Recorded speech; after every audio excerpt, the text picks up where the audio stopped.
It's looking to be a Bullet Club summer. Even though the stable's really fucking old and they just won't give up.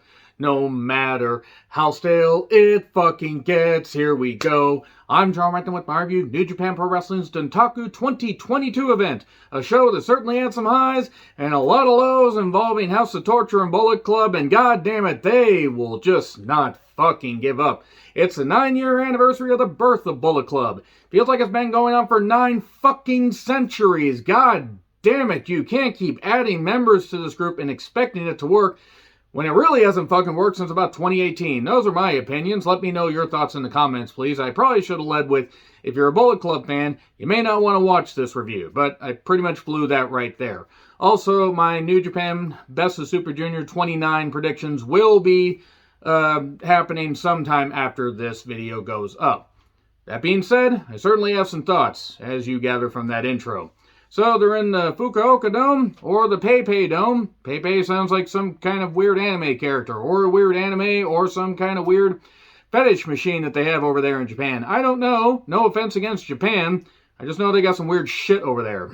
So, we get a video package rundown. Kevin Kelly and Chris Charlton on commentary. At times, the cameras were about 500% too close to them. I do understand doing the remote access stuff, the remote commentary, but I really hope that they can both actually be there as restrictions get more lifted. Though I do know that Kevin Kelly, has obligations here. Maybe the travels are still a little bit of an issue, but judging by the Best of Super Juniors lineup and some of the people they're bringing in, it looks like those travel restrictions are getting lifted more, and that's fucking great because this feels more like, New Japan is coming back. There are still some issues. Lord, are there some fucking issues. But when this show hit the right marks, my God, it was fucking wonderful. It ended really strong. Okay, it ended really strong with 3 great matches. And some bullshit aftermath. There was like one match that didn't have fucking shenanigans in it, and it was fucking great. So anyway, Dangerous Tekkers, Zack Sabre Jr. and Taichi, along with Taka Michinoku, took on Shingo, Bushi, and Shiro Kojinaka, who is the first IWGP Junior Heavyweight Champion and is 63 years old. And I understand that, they treat their legends well there, and they, those that can get out there and do some stuff. Tatsumi Fujinami is supposed to be part of this. Unfortunately, he contracted the virus, so hopefully Fujinami will be all right. Will Ospreay was also supposed to be on this show. He contracted the virus. I hope he's going to be okay. It's a fucking bitch to deal with, according to various people I know that have had it, and I hope that they both recover.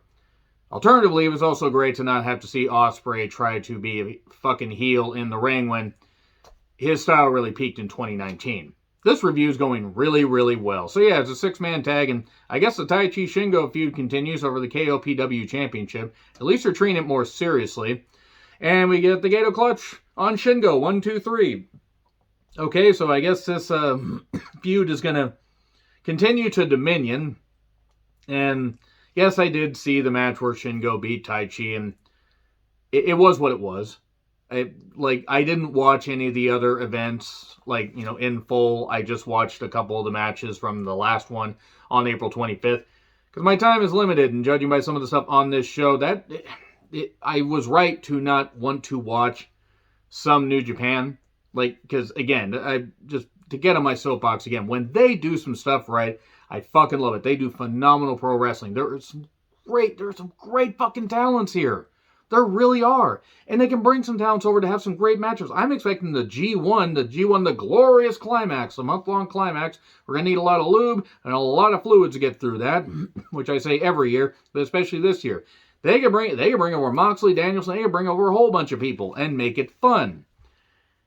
But man, they gotta cut down on the fucking Bullet Club and House of Torture interference bullshit. Hey, at least we didn't get bullshit in the next match. Yo versus Hiromu. Hey, Yomu. I don't really know why in the world this match was happening outside of them. I guess Yo wanting to prove himself against Hiromu. Well, he did some good stuff. They're trying to make Yo interesting, which is really not working. But he's a good wrestler. And he did well in last year's Best of Super Juniors, and he's going to be in the field for this year. There were some good counters. Yo favored his knee, and eventually, even though he kept trying to come back, got hit with Time Bomb, and then Time Bomb 2, 1, 2, 3, because Hiromu was like, I'm going to teach you a lesson, motherfucker. And then we get Tangaloa with Jado versus Yujiro with Peter, I don't actually know how to pronounce it. Peter. Are you fucking serious is what I wrote down. Why did this go 11 minutes? Oh, Sho shows up with his fucking wrench. Yay! God fucking damn it! The crowd was more vocal than before, which is good. Fortunately, we got ape shit 1, 2, 3. This match had no business. Actually, it might have gone 11, 13 minutes. This match had no business going past 6. Yujiro can wrestle. He's the fucking flunky of the goddamn group. The fucking interference is it's played out. There's nothing wrong with trying to make heels hated. It's so it makes the referees look fucking ineffective and stupid. Also, there was a couple Stardom talents in the front. I don't know much about Stardom. Who was that with the championship? What was the championship? I don't have enough time to keep up on Stardom. I'm not knocking. It looked like she was happy to be there. Taguchi and Master Wato taking on Kanemaru and Doki, IWGP Junior Tag Team Championships. Speaking of people they're trying to make interesting, Wato's a good worker. I don't know what his gimmick is. I don't think he does. I don't think the company does. I don't know what way we're going to the Grand Master, but can we go the way to a grand, better gimmick? Really had to be careful what I said there. Kanemaru looks weird clean-shaven. Very weird, in fact. Why did Taguchi have briefs on his head? What is happening? And why did... I guess this match is okay. It was fine. At one point, we do the Centauri surprise, and Doki gets a facial, and then a roll-up 1, 2, 3, while Taguchi has pants down. Yeah, Taguchi's a phenomenal wrestler. He is really, really fucking good. The comedy at times can work when he can get serious, and, maybe, he does the bum he does the butt bumps. If he doesn't do the stuff pulling the tights down, do all the ridiculousness, he can put on some damn good matches. And hopefully he does in the Best of Super Juniors, because this stuff, with the tights being pulled down, not really all that entertaining. But yeah, the champions retain. So we get Chase Owens and Bad Luck Fale against Jeff Cobb and Okan, the hero Okan, as it were, versus Goto and Yoshihashi. 3-way match for the IWGP Tag Team Championships. All three teams at a jump start. I'm shocked. I was also shocked by the fact that, I wasn't shocked by Fale being washed. Cobb picked him up with ease. I mean, yeah, he went up, but still, Cobb's just freakishly strong. And we get Chase Owens and Bad Luck Fale pinning, I believe, Goto to win the Tag Team Championship. So, oh, great, yeah. On the 9th anniversary of Bullet Club, let's give a fucking, goddamn idiot in Chase Owens, who has the charisma of a fucking, stale piece of bread left on Mars, and a guy that doesn't have any working fucking knees, Bad Luck Fale. Let's do that. New Tag Team Championships, and fuck it. Just fuck it. This is not going to make me, I want to see them get beat. You gave New Okan and Cobb, you could have done something with them. Unless they're planning on featuring both of them properly in the G1, I don't get this. You could have had, something else happen. You could have given it to another goddamn team, but nope. Chase Owens and Bad Luck Fale are the new Tag Team Champions. Fuck it. BOSJ Field is announced. Really hard to say that. Evil with Dick taking on Tama Tonga with Jado. Almost said also with Dick. There's a lot of dicking going on in this match. Dicking around, never openweight championship, and jumpstart before the bell. Tama Tonga really tried to get something out of Evil here, who is a great wrestler. And when they weren't doing the interference, this was actually not that bad. But then, oh look, Dick comes and rings the bell, pounds on the bell. Tama thinks he won. Dick comes in and chokes. Jado gets in with his stick. And then we get counters and stuff, and then we get a gun stun. 1, 2, 3. Thank fuck, we got a new champion. If you can get Evil out of this House of Torture bullshit and actually just make it where, yes, he may cheat, he may hit a low blow, he may push the referee out of position, hit a low blow. Okay, that's fine. Nothing wrong with pushing the referee or referees out of position, low blow. The Dick Togo stuff is so fucking ridiculous and played out in bullshit. But I will say, Tama Tonga winning the Never Openweight Championship. Thumbs up. Jen, thank you very much for sending me this. I really do appreciate it. But then, Gallows and Anderson show up. The Good Brothers, home of the Good Brothers. Maybe we take your order. Man, I didn't want to see them anymore on AEW programming. I know they're on Impact. I don't fucking watch Impact, but I know that Josh Alexander beat that woman beater Moose to win the Heavyweight Championship, and that's good. Josh Alexander is a hell of a goddamn talent. And they have some other good talents over there. The Good Brothers are not among them. The Good Brothers have really not been interesting, I would say, in 5 years. It's been a while. But they lay out Tama Tonga. Tangaloa comes down. He gets laid out. And Gallows and Anderson are all yelling all this and swearing all this. I don't give a fuck. And I fucking agree. I concur. Can you fuckers go away? Because you don't have a fucking bit of goddamn charisma or anything interesting to offer wrestling anymore. Gallows is either near 40 or just over. Anderson is almost 45. These guys aren't interesting at all. There is nothing interesting about these guys. Oh, they're two of the original members of Bullet Club. Cool. What the fuck's that matter? They formed 9 fucking years ago. Carl Anderson's biggest claim to fame that he clutches to like he doesn't want to let go, like it's somebody's leg, like it's Dixie Carter trying to hold on to Hulk Hogan, is a final spot in the G1 Climax in 2012. Whether they're good wrestlers or not, they're not fucking interested. Unfortunately, I fear that this means we're going to get, fucking Don Callis back in New Japan, which I really don't want to fucking see at all. I really don't want to ever see Don Callis again. But great. Bullet Club stuff. But at least this was the end of it. So, El Desperado took on Taiji Ishimori for the IWGP Junior Heavyweight Championship. And business, as JR said, would pick up. I mean, he didn't say it here, but as JR would say. Fucking great. I said, please let this be Bullet Club bullshit free. And it was. And it was good. It was really good. This is the kind of junior heavyweight action that nobody else can do. Well, yes, Lucha Libre can do their stuff. Impact has their X division. To me, there's just something special about the right ingredients with great submission wrestling, great striking, and two guys that are heelish. Because Despy, yeah, I guess he's a de facto face here, but he's pretty much, mostly a heel, even though the fans appreciate him. The fans appreciate Taiji Ishimori, and it was good stuff. We had a fast start. Ishimori was targeting the neck and the shoulder, going for the yes lock, the bone lock. I'm mature. And Despy kept going for numero dos. He would lock it on, but he kept favoring the shoulder. We got a sit down for 2. Pinche Loco. Into the S-lock. Beautifully done. First Pinche Loco hit. Went for the second one. Into the S-lock. Roll over and the tap out. And there you go. Fucking great. Now, I didn't want Despy to lose, but he's going to be in the Best of Super Junior field, which he was going to be anyway, even though he was a champion. And Ishimori's going to be in that. So it was good for Ishimori. I don't mind Ishimori being a champion because you know what? At least he didn't have to cheat and do a whole bunch of bullshit to show how great of a wrestler he is. Being a heel is one thing, but god damn it. This was good though. This was good. What was also good, despite the fact that I don't think either guy is going to make it to 50, at least in the ring, Tomohiro Ishii and Hiroshi Tanahashi for the vacant IWGP US Championship. It was supposed to be Tanahashi versus Will Ospreay, but Will Ospreay got the aforementioned virus. Hopefully he's going to be alright, but at least it keeps us from having to see him win the championship. Or you can complain about being screwed over by New Japan officials. It's not a good storyline. I mean, the screwed over storyline works for a face, not for a heel. And it only works for the occasional face. Bryan Danielson, a.k.a. Daniel Bryan back then, and a few others, but just, it doesn't work for Ospreay. Anyway, whose body will break down first is what I wrote down. Ishii blindside Tanahashi doing the guitar thing, and Ishii's like, no! And then we get hard kicks. Tana bows up. We get strikes.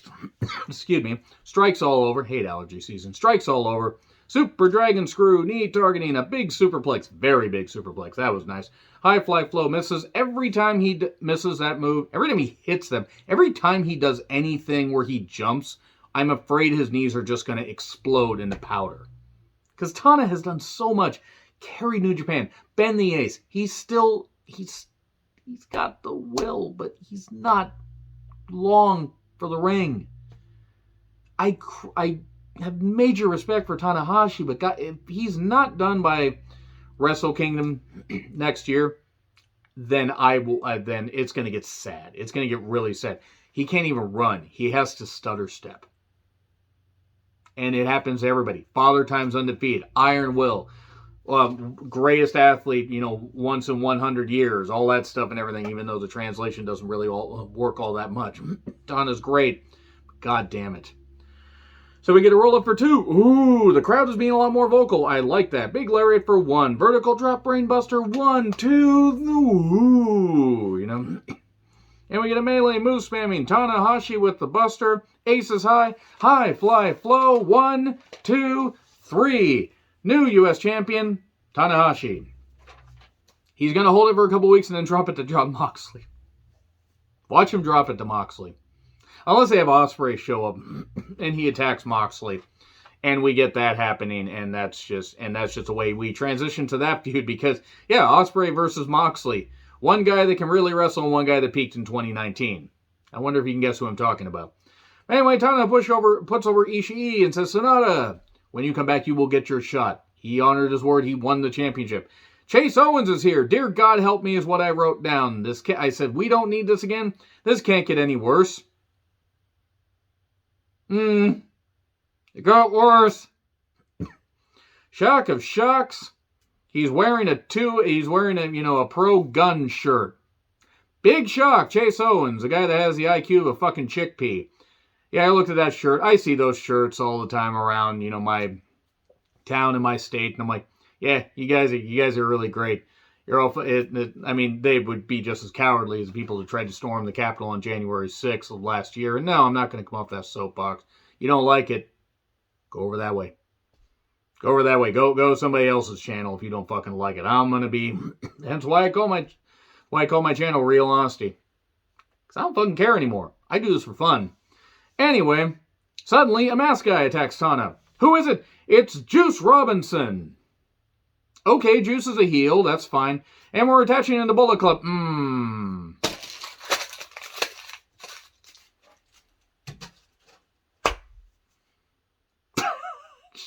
Fucking hell. I mean, Juice isn't leaving New Japan. Good for him. It was a ruse. People are like, oh, Jay White's power. Yeah. Jay White's power. Power to stall and annoy and bore. More on Jay White later. Good on Juice getting a fresh coat of paint, but there's no juice left in this turnip. You can't get any more fluid squeezed out of Bullet Club because there's nothing left. There hasn't been anything left since 2019. There's barely anything left when they did the whole Guerrillas of Destiny, elite thing at the G1 special at the Cow Palace. Right after Cody and Omega did the ladder match. Or no, was it a ladder match? I don't actually fucking remember. I know a ladder was used. I watch a lot of fucking wrestling. Sorry. But yeah, Juice. Okay. Juice is the heel. He's going to face Tana for the U.S. Championship and stole it. Hey, maybe we're going to get Moxley versus Juice, but we're going to get it flipped around. We're going to get Moxley as a face and Juice as a heel. Dear God, that's where they're going with it. So anyway, Naito makes his entrance with fire and pyro. And apparently Naito was going into this with some sort of double vision. He was having eye issues. He's getting eye surgery after this match. I hope he's going to be all right. Okada entrance with a big reaction and money raining down, for he is the Rainmaker, in case you did not know. Okada versus Nitro, IWGP heavyweight champion. It's Mr. L.I.J. and Naito versus the true god of professional wrestling, Kazuchika Okada. Not Kenny Omega. Kenny Omega is maybe the fucking court jester, or maybe he's like, something, he's like a little flunky beneath God. He ain't the fucking god of pro wrestling. And fuck Don Callis for trying to say that he is, but that's alright. He's gonna say something about the guy that he clearly didn't groom as a kid. Bet you that comes out at some point. Accusations thrown out for absolutely no reason. Let's get to the match. Third match of theirs in 9 weeks. And I might even be undershooting it because I know, let's see, February 25th. Yeah, 9 weeks. Alright. Of course it was good. How could it not be good? It's Naito and Okada. This might have been my favorite of the matches that they've had this year. Okada was more motivated. Naito targeted the neck. He got hit with a big boot, turned inside out, put his tender heart in the blender, watched it spin around to a beautiful oblivion. Rendezvous, now we're on with the coverage.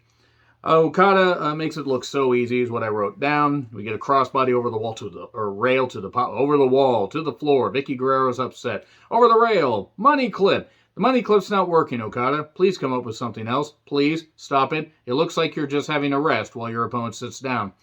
So, your Rainmaker pose, and we get the Koji clutch variation. Uses all of that length so perfectly. I react to that line from Kevin Kelly with the good taste and maturity you've come to expect from me. And if you expect maturity from me, you have not been paying attention to this channel. So powerbomb off the ropes. Ouch. Rainmaker. Or, clothesline. Wrist control. Maintaining fist control. Shotgun dropkick. Elbows with Naito. Destino. Anyway. So he hits a Destino for 2. Tombstone, the spinning Rainmaker. Oh no, he's going to win. But then Naito gets a roll up for 2. And he hits another Destino. But slow to cover. 1, 2. Ooh. And a Stardust Crash.